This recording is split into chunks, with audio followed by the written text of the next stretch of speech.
विनिमय प्रथा। क्या आप कल्पना कर सकते हैं आज की इस डिजिटल इंडिया में जहां हर तरफ यूपीआई और क्रेडिट कार्ड का बोलबाल है, इस समय में भी एक ऐसी जगह जहां नोटों की गड्डी और सिक्के बेकार है, एक ऐसी मंडी जहां सामान खरीदने के लिए पैसे का जरूरत नहीं होता है, और वो जगह है मध्य असम की जुनबिल मेला।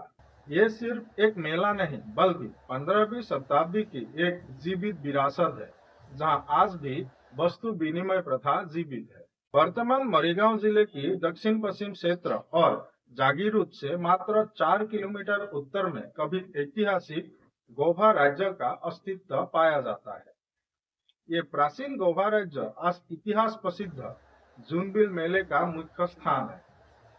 सदियों से चली आ रही परंपरा के अनुसार गोभा राजा द्वारा संचालित देवराजा राज दरबार के निर्णय के आधार पर जुनबिल झील के किनारे हर साल 3 दिवसीय मेला आयोजित किया जाता है।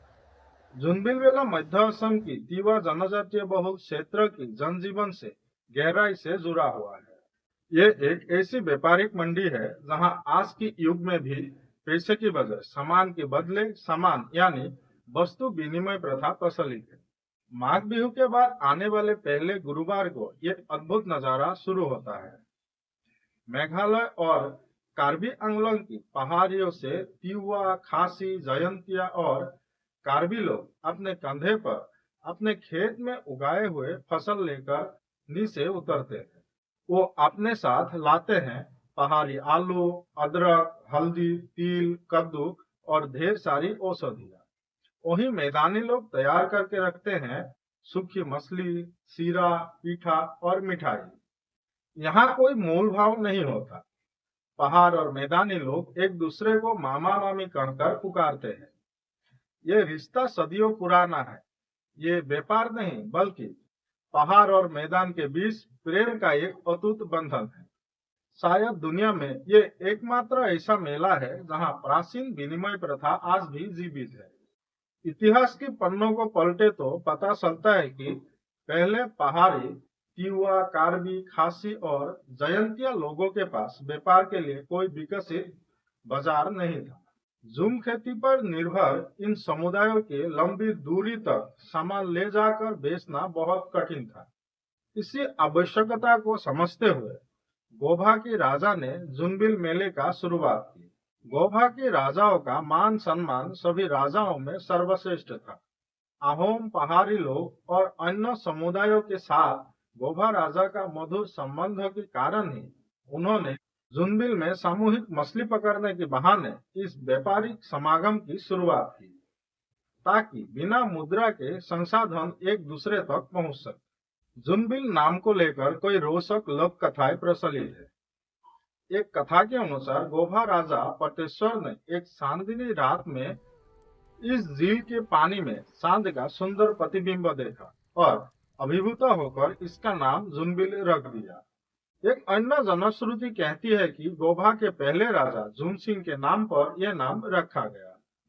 तिवा भाषा की एक कथा के अनुसार जब राजा ने रानी के साथ झील के साफ पानी में सांड को देखा तो कहा, ये आज से सांड की झील होगा, और कालांतर में इस जगह का नाम जुनबिल बन गया।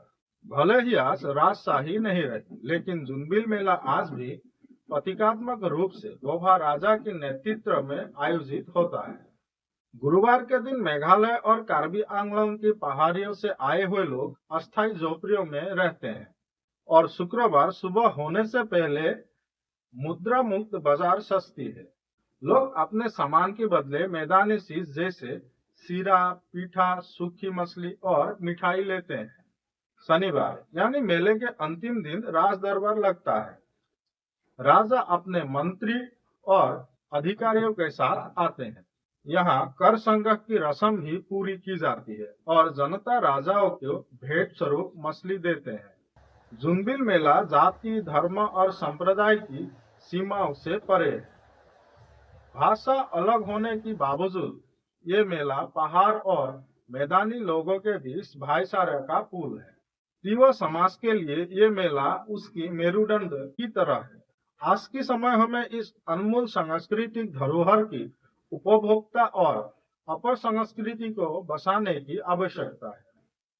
आज जब पूरी दुनिया डिजिटल इकोनॉमी की बात कर रहे हैं, तब जुनबिल मेला हमें सादगी की ओर ले जाता है।